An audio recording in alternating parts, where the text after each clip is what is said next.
Computing webinar series. I'm Bill Clayman, Director of Strategy and Innovation with MTM Technologies, and thank you for joining us for this webinar today. Now, we got a really fun focus around storage updates that you cannot miss. It's going to be presented by Seth Knox, Vice President of Products at Atlantis Computing. Now, before we begin, I'd like to mention that if you have any questions at all, please type them into the question box on the right side of your screen, and I'll go ahead and direct them to our speakers during or at the end of the presentation. Now, we often get really great feedback during the Q&A session, so it's an extremely valuable part of the education process, so you'll definitely want to stick around for that. Now, I just got back from VMworld recently, and it's really been an interesting conversation, the kinds of things that we've been seeing all over our customers and what's been actually discussed at VMworld 2014. What we're seeing is that the industry is truly evolving, and there's a very real reason as to why organizations are looking at the software-defined technology and aspect to help them empower their organization. And there's also a very real reason as to big announcement, Atlantis and their USX product won Best of VMware for Storage in 2014. Just a heads up, they also won in 2012, but I'll let them talk about that if they want to.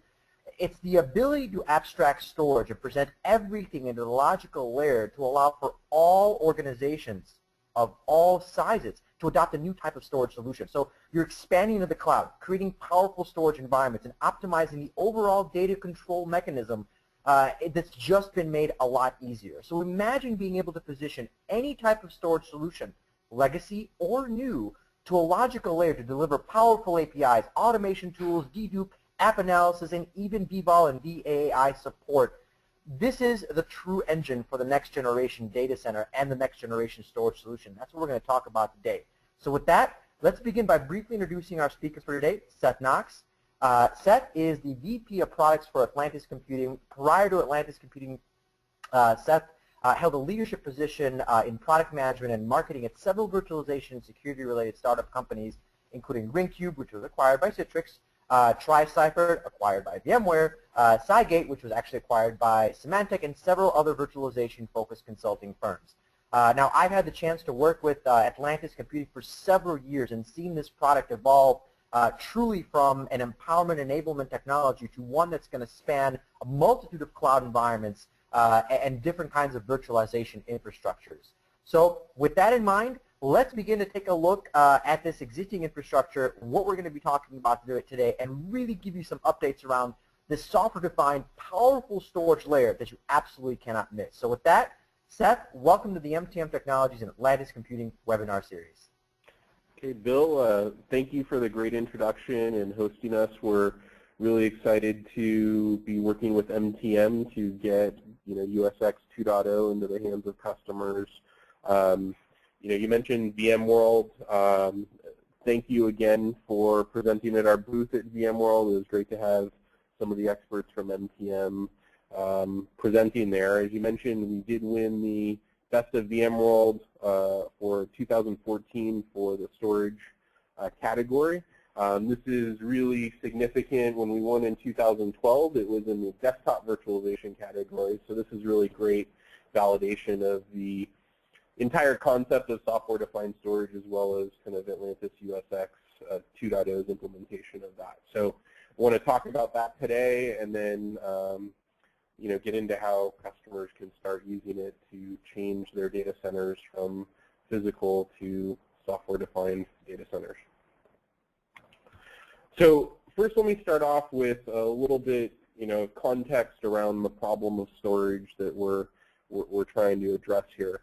The first thing is that as servers have been virtualized over the past 10 years, and it's something like 74% of all servers are now virtualized, we've seen an explosion in the number of virtual machines. Each one of those virtual machines requires additional storage, not only capacity, but additional performance. And what you've seen is that we've gotten so much more efficient on the server side, and the green line being the number of VMs that we're able to deploy, and the yellow line being the number of physical servers we have to buy, which has basically remained flat. Now on the storage side, we haven't done so much of that, and there's been a lot less innovation in the storage industry than in the server virtualization industry. And as a result, people are buying 40% more per year storage capacity, which means that every 2 years you have to double the amount of storage that's in your data center. That's a tremendous pace of growth, very difficult to manage, very costly, and it's where we're seeing the limits being hit for a lot of data centers today. If you can move very quickly on the server side, but you can't deploy the storage to meet the needs of the applications that are running on those servers, your overall data center is not going to be as efficient as it could be. So what we're looking at now is, just as we pooled and abstracted the server layer, making the memory and compute of physical servers into virtual resources that can be applied more efficiently to get more workloads and applications on a fewer number of servers, we need to do the same thing for storage. So all of that existing SAN, NAS, direct attached storage that is already in the data center is being underutilized and inefficiently applied to the workloads that you're trying to run for your applications. So if we can apply the same concept and achieve the same level of penetration as server virtualization in the storage industry, we can make dramatic transformational changes to the cost of storage, the performance of storage, and the efficiency and amount of hardware that customers have to purchase over the next 10 years as we build out this next generation of storage infrastructure. So let's talk specifically about why the current model is a problem. Today, basically everything you need to do to add capacity and performance to storage requires that you purchase and provision and deploy some extra piece of hardware. If you need more capacity, you have to add disk shelves to your controllers. If you need more performance, you have to add more cache or tiers or high-performance media to your storage systems that are proprietary. If you need HA and DR, you have to add a replication appliance that has the same storage on both sides or on both data centers for the primary and secondary sites. If you want scalability, you have to add more controllers.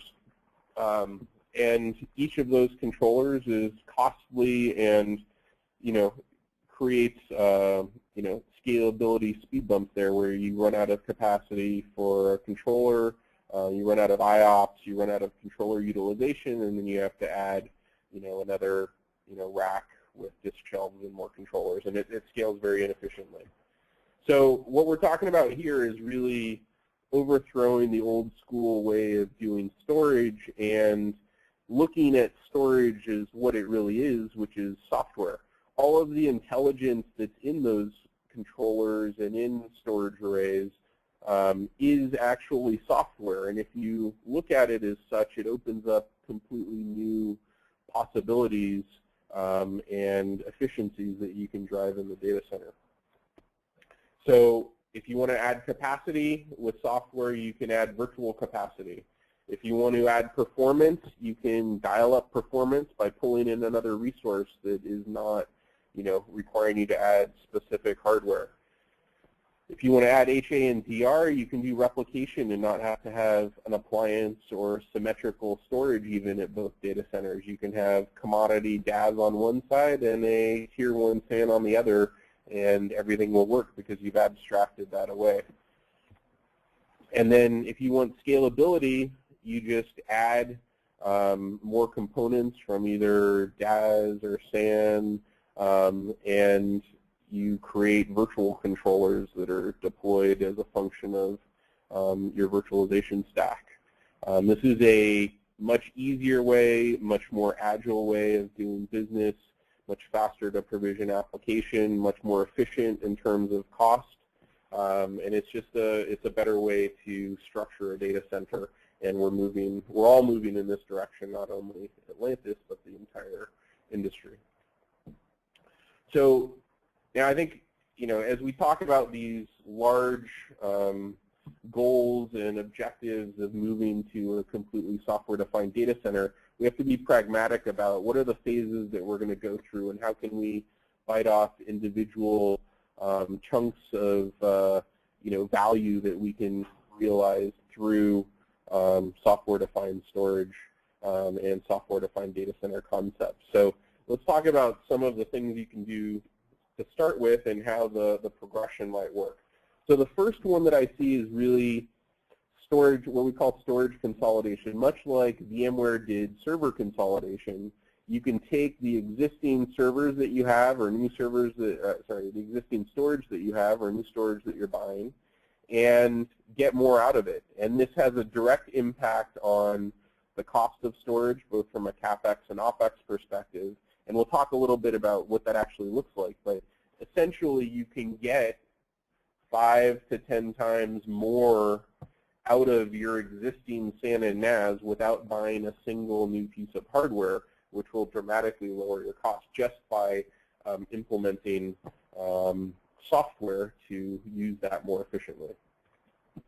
The second one is more strategic, which is let's start looking at how we leverage commodity direct attached storage to be a bigger part of the mix in the data center as far as your enterprise applications. Let's change from that being only specific low-end applications that can use DAS to let's make that part of what services are databases, what services are line of business applications. And by doing that, apply some of the kind of web scale type concepts that some of the cloud companies have applied to really dramatically lower cost and improve performance. And then the third is really transformational, which is let's think beyond the walls of our own data center and use software to create hybrid cloud storage infrastructure so that when you need additional capacity for an application, you can take a object-based storage from Amazon S3 or Azure or some other cloud storage provider, whoever has the cheapest and best latency, and bring that into your mix of data center storage that's servicing your VMs and applications. So let's talk about what Atlantis USX is and give you a little bit of information about how we address that and help you complete that transformation into a software-defined data center. The capabilities of Atlantis USX, there's really 4 kind of components to it. The first is we give you the ability to pool and abstract all storage hardware in your data center and even into the cloud now. So you can take all of your existing SAN and NAS arrays, all of the local SAS, DRAM, PCIe flash, SSDs, MLC, SLC, whatever you have, anything that works with your hypervisor, and pool it into a single set of resources that can be then carved up and provided as storage volumes for your applications. By doing this and combining the assets that you have into one pool, just by combining these, you're going to be, there's management benefits, of course, but you're going to be more efficient. So if you have a lot of I/O from local flash, you have a lot of capacity in your SAN and NAS, when you pool those 2 things, you will leverage them and use them more efficiently, as opposed to a very constrained set of resources or performance or capacity that's locked in a hardware box that you might buy. So the second piece, which is really the critical aspect that allows you to change the cost dynamics and manageability of storage infrastructure, is data services. So we have a set of data services that leverage our core intellectual property, which is our HyperDupe content-aware data services. So all of the data services mentioned here leverage our unique patented real-time inline deduplication capabilities to make them more efficient. So for example, we'll do data reduction, meaning you can cut the amount of capacity consumed by up to 90%. We'll do I/O acceleration, so you can increase storage performance by up to 10 times through a combination of the deduplication, caching, coalescing, and compression all in line. We add new and faster provisioning capabilities We give you the ability with a very exciting new feature called Teleport to move VMs around data centers and between data centers at a much faster rate. And then, traditional security and business continuity aspects of managing storage are also provided through this layer. Then, of course, there's a management piece, but it's different because it's policy-driven.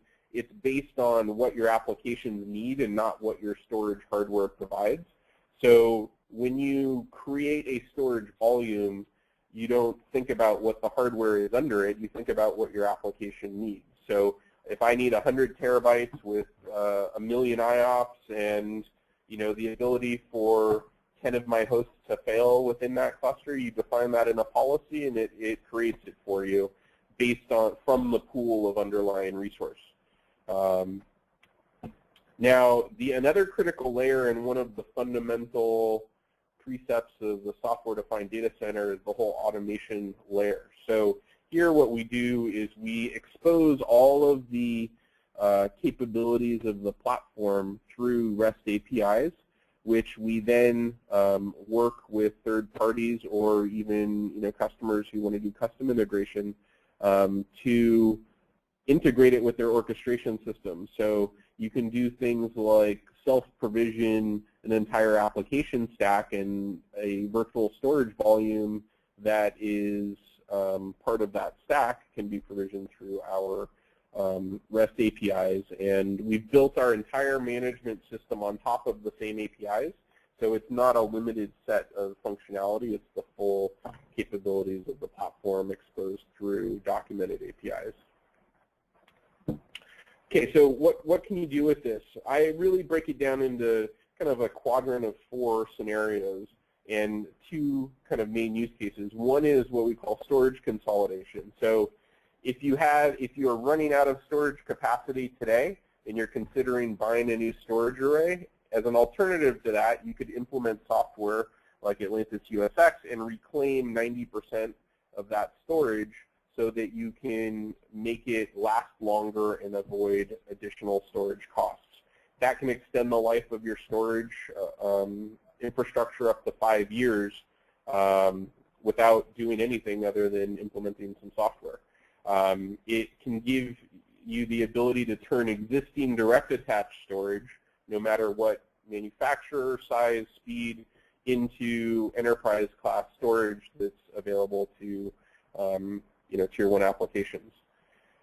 Now, for existing storage where you might have a performance challenge, let's say your latency is too high, you don't have enough IOPS, or you're not getting the throughput you need for your applications, you can put Atlantis USX on top of any existing SAN or NAS and completely change the performance of that existing storage array as an alternative to buying an all-flash array and throwing away what you already have. We can deliver up to 10 times the performance of the underlying platform, and in many cases with leveraging some small amount of local flash or DRAM on the server, even more than that. Then, as you have new storage, I think the big item is that you can design your next generation infrastructure to be much more efficient. So you can start doing things like planning on purchasing more DAS in your servers, leveraging more DRAM in your servers, and as an alternative to buying more and more and different kinds of storage arrays. So you can increase the effective capacity of all flash, for example. You can leverage new technologies like flash on DIMM, which we've just built some architectures around that give you an all-flash array built into your servers. So there's a lot of things you can do with it. Think about it in the context of what you can do with it today to improve your existing infrastructure, and then how this changes your strategic outlook for what you purchase going forward. So just to give you an example of what's possible with your existing infrastructure, we have this chart. Basically, this starts out at a customer who has 100 terabytes of storage and is growing at that industry average of 40% per year their capacity. So that's the red line. Now on day one, what you can do is consolidate that existing storage. Now I'm being conservative with the 80%. That should be a reasonable production number estimate in terms of reduction for shared storage. If you reduce that 80%, you have only 20 terabytes on day one consumed, and then with the same growth rate, that will last you 4.4 years before you run out of capacity again. So that's what we mean about extending the life and getting more out of what you already have on your SAN. This is also very non-destructive, right, because you're still using the same underlying hardware. You don't have to purchase, rack and stack new gear. So the difference between what you would have had to do over that same period and what the cost for storage is with Atlantis doing the consolidation, at $4 per gigabyte, that's $2 million of storage cost savings. So that's non-trivial, and that's not that large of a deployment, you know, at 100 terabytes growing to a half a petabyte. Now, once you're out of the shared storage capacity, you can certainly take existing or new DAS that you've put into servers and pool that with the existing SAN or NAS, and you can extend your capacity to the point where you don't need to buy storage for that amount of additional time. And then once you've run out of DAS, you can pool and do hybrid cloud storage with cloud storage vendors like Amazon S3 or others. So just to give you an idea, these are, your mileage will vary on what your cost per gigabyte and cost per IOP is with SAN and NAS and all flash arrays, but this is kind of a street prices we see from customers. So you're talking the cost of adding one IOP in an Atlantis USX environment is basically the cost of the server resource that's needed, because you can create an infinite number of storage volumes that provide additional IOPS, and the incremental cost is only 5 cents per IOP. And the cost per gigabyte of capacity is half of SAN, but you get all flash array type performance. So it's a dramatic cost reduction there for you. Okay, just to give you a couple numbers, we did one of the demos we did at VMworld was a 3 rack server configuration that was a hyper-converged type architecture where we used flash DIMMs in an x86 server. And this was capable of providing 64 terabytes of all-flash performance built into a 3-host configuration. And we were able to see 3.3 million IOPS with about a millisecond latency with 0 shared storage hardware. So this is an example of what's possible on the performance side of the equation. So let's talk about this. Many of the discussions around software-defined storage and hyperconverged has been around kind of tier 2 or test dev or VDI, but Atlantis USX is really designed to handle and provide the performance needed by tier 1 workloads. So this is an example of an OLT online transaction processing database benchmark where we were able to, on a very small configuration with local direct attached storage, service 1.7 million transactions per minute, which is equivalent with some of the largest benchmarks that have been done. So this particular hardware, commodity hardware that we did this on, was in the $80,000 range for servers, kind of mid-range hardware, decent processors, decent amount of RAM, but no shared storage, and we were able to increase the effective capacity enough to handle these OL2P benchmarks and provide new levels, orders of magnitude better transaction cost per transaction per minute. Okay, so we just announced at VMworld Atlantis USX 2.0. and that is what won the Best of VMworld award. So I wanted to cover specifically what's new in Atlantis USX 2.0 as part of this discussion. So a couple of things. One is we introduced and built out the world's first all-flash hyper-converged system. And this is something that could leverage many different types of flash, could be done with different configurations of your preferred x86 storage vendor. And it really brings together the concept of, if you're looking at an all-flash array and you're looking at hyper-converged, the all-flash arrays are expensive and don't have the scale-out characteristics of hyper-converged. Hyper-converged is, often on the slower end from a performance standpoint.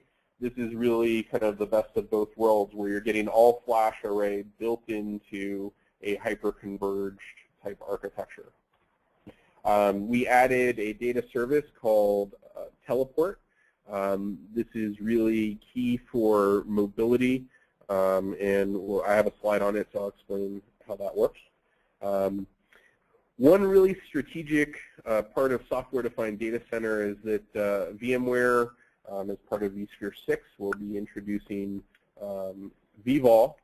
And one of the things that's interesting about vVol with Atlantis USX is that we've gone through the work to integrate with vVol. But as a byproduct of how we implement the abstraction layer, if a customer uses Atlantis USX 2.0, everything underneath that we pool and abstract becomes automatically able to be provisioned and managed through vVol. Versus without Atlantis USX, you're going to have to wait until each storage array vendor supports vVol, and it will likely never happen on ones that you've already purchased that aren't new storage arrays. So I think we have a very unique story around accelerating the adoption of vVol, as well as providing a path for customers to get tremendous value out of the VMware vVol implementation on day one, as opposed to it taking many years for it to trickle through all the storage arrays and systems. And then a new experimental feature we've introduced that's in capable in 2.0 but not productized or finalized yet is hybrid cloud storage. So I wanted to give you a little preview of this and what this will be able to do. So first, the all-flash hyperconverged. I mentioned it before, but it can generate about 10 times the IOPS of a hyperconverged appliance, and it's about 80% lower cost per gigabyte than an all-flash array. And it can be delivered on a variety of leading server vendor hardware, including blades, which is not generally, I don't think there's any option for hyperconverged on the blade today. So this would be the first for that as well.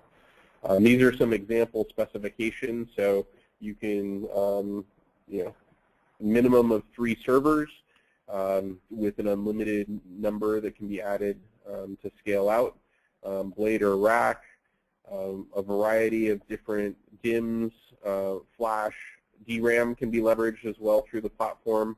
Does require 10 gigabit networking and Atlantis USX 2.0 or later. And as you saw before, the tremendous IOPS performance, a lot of flexibility on the amount of capacity that you can have in that platform. Okay, so let's talk a little bit about Atlantis Teleport. So the concept here is that many of our customers, particularly larger scale customers, have multiple data centers and then also either plan to or do leverage cloud in some way. And one of the limiting factors of data movement and the flexibility of their data center is the WAN connection between them and the ability to storage vMotion between different sites or even between different storage arrays within a single site. So what Teleport does is it takes, a VM, which is made up of, a certain number of blocks. Of those blocks, it's very likely that only a small percentage of them are unique. So most of those red blocks that you see on the left in Data Center 1 probably already exist on the storage volume in Data Center 2 where you're trying to move it. So instead of copying, 100% of those blocks, maybe you only copy, 3 to 5% across the WAN, and then you rebuild the VM, from the metadata in Atlantis USX, and you copy all of the blocks that already exist on that storage volume. And then that accelerates the time for movement by the equivalent percentage of the duplicate and compressibility of those blocks. And then you can apply the same concept when moving from a data center to cloud, as you want to do DR into the cloud, or move something from production to test dev in the cloud. Well, there's lots of use cases here. We've even seen some customers looking at, now that I can move things around much more freely and much faster, can I shut down portions of my data center at night to save on power and then spin them back up and move everything around just in time to have them working for the load that I have? Okay, so vVol integration, we talked about it a little bit, but vVol plugs in through our automation here with our REST API. Again, what the big value here is that vVol allows you to define policies about a storage volume within Virtual Sensor and within the hypervisor platform, and then create a storage volume that's purpose-built for the VM that you're running on the hypervisor. So, a certain number of IOPS or performance or availability characteristics are defined at the hypervisor and then passed through the REST API in Atlantis USX, and then a volume's created for that VM or set of VMs. And that can live on any of the underlying storage hardware, whether or not they've written to vVol, or even if it's an old storage array. Okay, I wanted to mention one thing because we're often asked about how this works with VMware vSAN, because they have a implementation where you're able to do hyperconverged that's part of the hypervisor. So we work very well in conjunction with vSAN. So if you look at Atlantis USX, there's a couple things we can do. One is, as you implement USX, we can reduce the number of disks and increase the performance of VMware vSAN by adding data services, and you can do things like teleport on top that aren't natively part of the hypervisor or vSAN. So, for example, instead of requiring 10 SAS drives, maybe you only need 2. Or instead of needing a bigger flash tier, it's reduced. Or if you can do 50,000 IOPS on a vSAN cluster, you can now do 250,000 IOPS. So there's kind of an acceleration and data reduction value just to putting the USX layer on top of vSAN. The other aspect of it that's interesting is that you can now use Atlantis USX to use vSAN in combination with other shared storage. So vSAN, itself creates a block-based storage for that's only accessible from within that cluster. Now, what Atlantis USX does is it allows you to pool SAN and NAS. You can expose it as file-based storage and not only block-based. You can use it to expand the capacity of a SAN rather than to replace a SAN. So there's a lot of flexibility added by using the two in combination. Okay, so then the other thing we want to talk about is kind of leveraging cloud as nearline storage for data center. So this hasn't been possible in the past because of the latency between cloud and a typical data center. It could be anywhere from 200 to 900 milliseconds, which is way too high for any application to use that as the storage for a VM that's running in the data center. Now, with Atlantis, what we're able to do is put Atlantis volumes on each side, pool existing storage on the data center side with cloud storage volumes, and then accelerate the performance to reduce the latency, as well as integrate encryption as the blocks get stored on the cloud. We can encrypt them and retain the keys at the data center and at the customer premises for security and compliance reasons. So this is really, again, this is a feature that's experimental in 2.0 that we'll be exposing in a future release as generally available. But I wanted to give you a preview of that, since that's a very powerful and new concept. Okay, with that, I wanted to turn it over to Bill. I just wanted to mention MTM has been a long-time partner and integrator with Atlantis. They've deployed some of our largest customers and have tremendous expertise in integrating Atlantis software with the hardware providers that are mentioned here. So I think the best path to applying USX to your environment is to work with someone like MTM, who has tremendous expertise across the entire stack. And with that, let me turn it over to Bill Clayman. Thank you so much, Seth. And that was a lot of great info. I'm trying to process some of these questions that are coming in, and they're absolutely great. So, guys, if you have any other questions, please go ahead and type them into to the questions pane right now. And while I'm seeing all those come in, and Seth, you and I are definitely going to have a fun discussion here afterwards. Please type those in. But in the meantime, let me go ahead and then talk just a little bit about MTM Technologies. Just like Seth mentioned, we're the leaders in creating best-in-class solutions. I mean, we don't sell, we educate around modern industry perspectives, what's happening in the world, what's happening with your modern end user, and how to align true technology goals with what your business is doing to effectively allow you to outcompute and really outcompete everyone else in the industry. I got a second, make sure I can switch between the deck here. There we go. So through our experience and what we've done with Atlantis Computing specifically is we have this broad experience of deployments. Everything from Zen Desktop to Zen App, even including taking a look at some of the latest features in 7.6, working with all the latest VMware environments, Google, Cisco, Windows, storage optimization, user abstraction. I mean, the list goes on and on. MTM Technologies has more than 250 people in its technical force, encompassing a broad array of technologies and ecosystem partners, of course, including Atlantis Computing.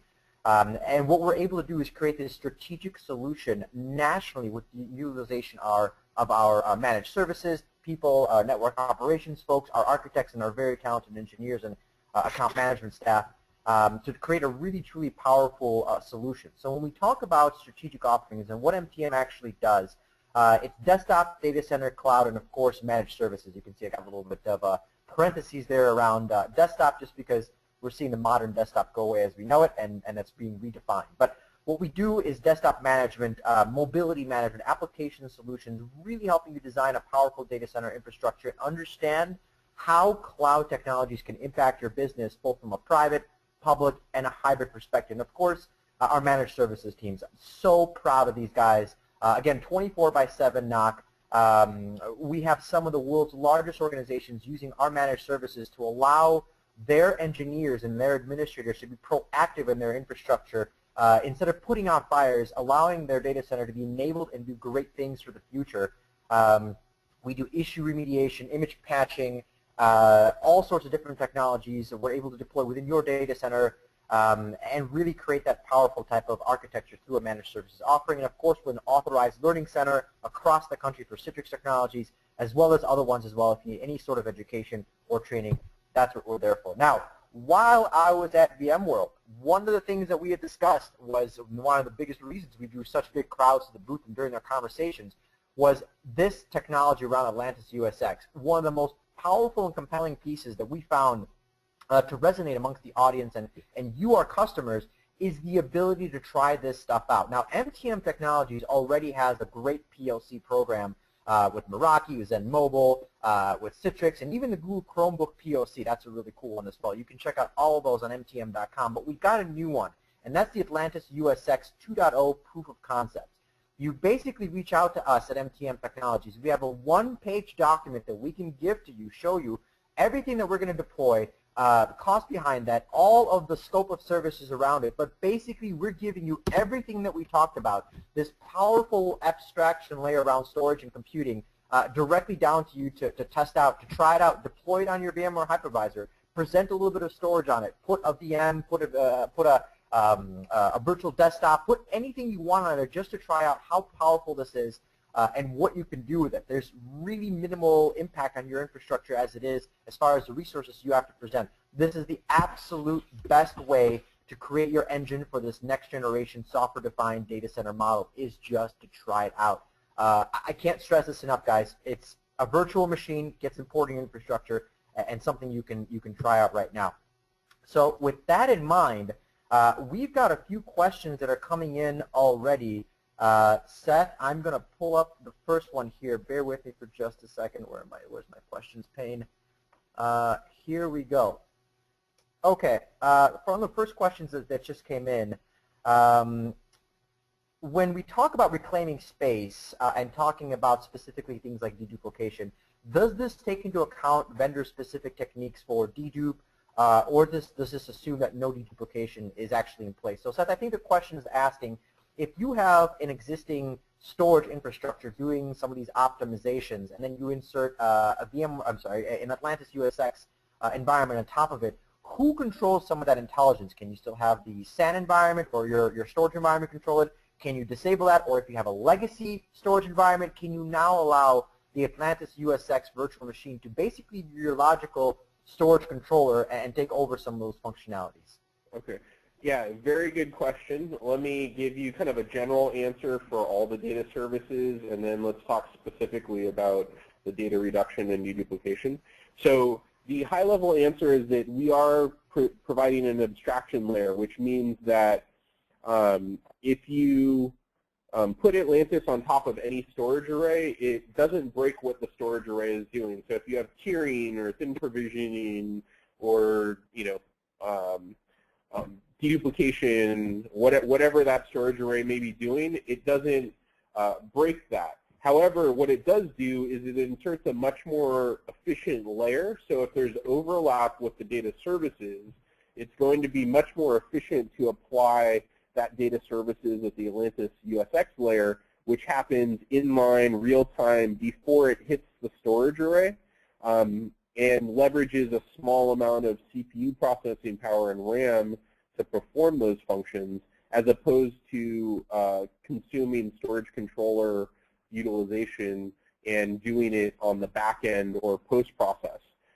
So if you have deduplication, for example, most of the deduplication that exists is post-process, which means that in the background or at night it's deduplicating things and relaying them out on the disks. That is something that you can still do, but it's already going to be done before the blocks hit that storage array in the case of USX, so it's not necessary anymore.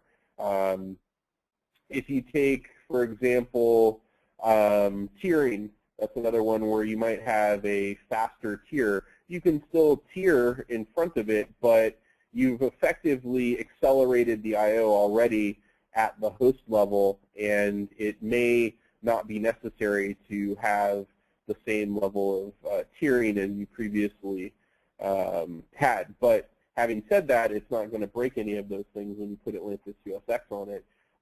It's just going to, and you don't have to consume an entire storage resource. So for example, if you have an existing SAN and you want to do some consolidation, you can give it 10% of the capacity of that storage array, use the other 90% for other applications, and you can bring in whatever portion you want into the pool. Does that make sense? Very cool, Seth. Yes, absolutely. So we're trying to debunk some myths here around Atlantis 2.0, USX specifically, and really trying to differentiate some of the older products that Atlantis has had. Guys, this is a really, really powerful abstraction layer into which you can present really any sort of attached disk storage for Atlantis to manage. And this kind of keys into the next question here, Seth. And by the way, everyone on the call, wonderful questions. Please, please keep those coming in. I'm trying to filter through some of these, and I'll make sure we get to all of these if we can. The other question is, one of the attendees is recalling hearing that this is only used for Tier 1 workloads, so for example, not VDI. Now, I know that's not necessarily true, but can you talk, Seth, just a little bit about the types of workloads you can actually present and provision on top of a USX environment? Sure. That's actually a very good question because there's been a change in that in 2.0. So in the 1.0 and 1.5 version of Atlantis USX, we did not support VDI on the USX platform. And that was because we had the existing Atlantis Helio product lines, which are a different architecture and different functionality, although the same core optimization technology. So what's happened now in Atlantis USX 2.0 does support VDI and other forms of desktop virtualization. And we've done all of the testing and qualification of the different VDI architectures on USX 2.0. So that is a good question and has been a change, and I'm glad that came up so we could clarify it. So we will be offering VDI, and you can do things like hyper-converged deployments for VDI specifically, which is a very good implementation for a persistent VDI type implementation. So, Seth, thank you so much for the clarification. I mean, one of the biggest things at VMworld that we heard, specifically why Atlantis USX 2.01 best of VMworld in storage, I mean, they beat out quite a bit of the competition, was number one, the ability to deploy this in a commodity-like environment. The types of workloads you can actually present on top of it, so like SQL, Hadoop, whether it's Vue or XenApp or XenDesktop, your Citrix environment, and just the capabilities to make it so agnostic, so commodity-based, where Atlantis, all it's saying is like, I'm your virtual machine. I don't care what data center I'm running on. Just present your resources to me, and I'll help manage and distribute all of that. The other biggest aspect as to why they won was this testing capability, as far as you being able to try it out because it's a virtual appliance. So just a heads up, 2.0 has gone through a lot of revisions, definitely, and based on some of the really cool stuff we're seeing on the roadmap, this technology is only going to get even more awesome. So another question here coming in. Does this work with virtual machines with physical raw device mappings for use with like Microsoft SQL clusters? Good question. So one thing that's important to understand is that we deploy as virtual machines, but your application does not have to be virtualized to use it. So we can expose an NFS or block-based data store that is accessed from a physically installed database, for example. So it can, while we require some virtualization to deploy our components or service VMs that make up the pools and act as the equivalent of storage controllers, not all applications must be virtualized or visible as a VM or data store within the hypervisor. Perfect. Guys, we have time for maybe one or two more questions. I see them coming in, so please, by all means, keep those questions coming in. I'll try to get those over to Seth, or I'll try and answer them myself if we can. If we can't, we'll definitely ask you a little bit later, or I'm sorry, answer those a little bit later when we can. Seth, here's a fun one. Can you give, and this is kind of putting you on the spot, so I'm sorry, can you give 3 best practices around storage optimization and delivery that you're seeing in the industry? Sure. So I think there's a couple. One is in terms of storage optimization specifically, I think the trend in how we implement, and something you should definitely look for, is that you try and do as much optimization and processing of the I/O at the host level as you can before it traverses the network, because ultimately, the bottleneck of doing software-defined storage is going to become a network challenge because we are now distributing blocks across hosts, for example.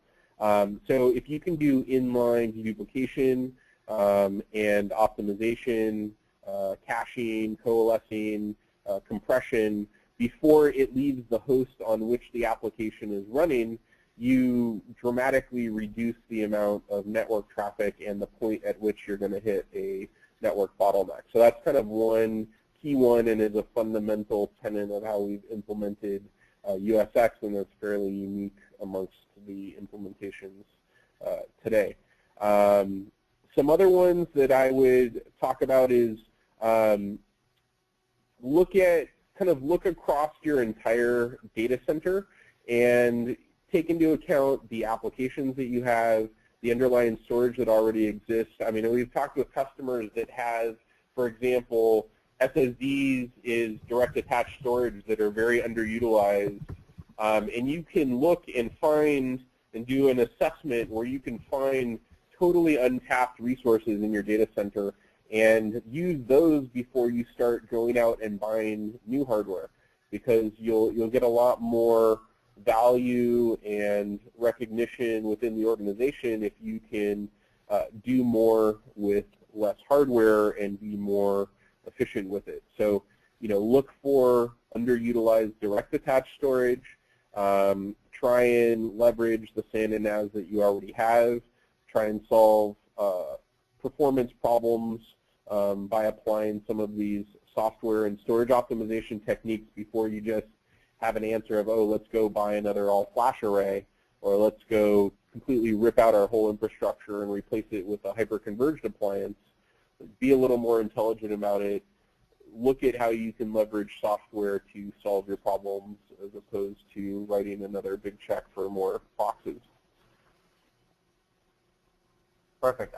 We have one more question and kind of want to expand on a little bit of what USX 2.0 can do as far as outside of just an existing data center. So the question is formed, it's how is USX basically creating the foundation blocks for organizations to begin to create their own storage and data control platforms? But I want to take that question just a little bit beyond in terms of what USX is doing on that virtual machine layer as a virtual appliance to allow the presentation of both legacy and new storage, and how that's actually spanning a variety of different kinds of cloud environments, and specifically what automation techniques are there that are presented through USX that a modern organization can leverage. Good question. So the first thing is that Atlantis USX is providing a common platform that replaces, or doesn't replace completely, but basically provides the equivalent of storage controllers on top of any physical storage media. So, enterprise DAS, for example, local SAS, local PCIe flash, local SSDs were viewed as something that couldn't become the equivalent of an enterprise class tier 1 SAN. Now what you can do is you can leverage those, but you can also pool them with existing SAN and deliver a common set of data services on top of all your storage across the data center. So you don't have to think, okay, I have this application and it requires XYZ storage functionality. Which storage controller do I have to put that on? You just create a volume that says I need that functionality, and it will be created for you. And you talk more about, okay, what kind of a service, storage service, do you need as an application owner for this virtual machine? And here's the cost of that, and I can deliver this to you immediately, as opposed to, do you want a portion of this SAN or that all-flash array or this tier 2 storage. So I think you look at it completely differently. Now all storage media that can be presented to a hypervisor can become an enterprise storage array. That can be commodity, or it can be name brand. It can be your preferred vendor. It can be a mix of 5 different vendors. It can use what you already have. It can leverage new technology. that has newer and better price performance. So that's how I would answer that one. Perfect. Well, thank you, Seth. I mean, I'm afraid that we're actually out of time. We've got a few more questions here, but by all means, send those in. Continue to send those in to myself or the Atlantis team, and we're going to get those answered. You should be receiving a copy or a follow-up email with a small survey, as well as a link to the copy of today's presentation. And also, by all means, reach out to either MTM Technologies or Atlantis Computing for the MTM Technologies one-page POC where you can actually try this USX 2.0 product in your environment as a virtual machine. Otherwise, you can find MTM Technologies at our very new MTM.com. We just had that thing rebuilt. It's beautiful. Come and check it out. And, of course, you can find Atlantis at atlantiscomputing.com. Both are available, of course, on LinkedIn, Twitter, and other social media sites. Thank you to all the attendees for making time today and for your great questions. We'll try to answer some of the other ones via email. And we definitely hope you can join us for our next webinar. Until then, thank you so much to the Atlantis team, Seth Knox, for your time. And again, a special thank you to everyone who was able to join us today. Have a great day, everybody.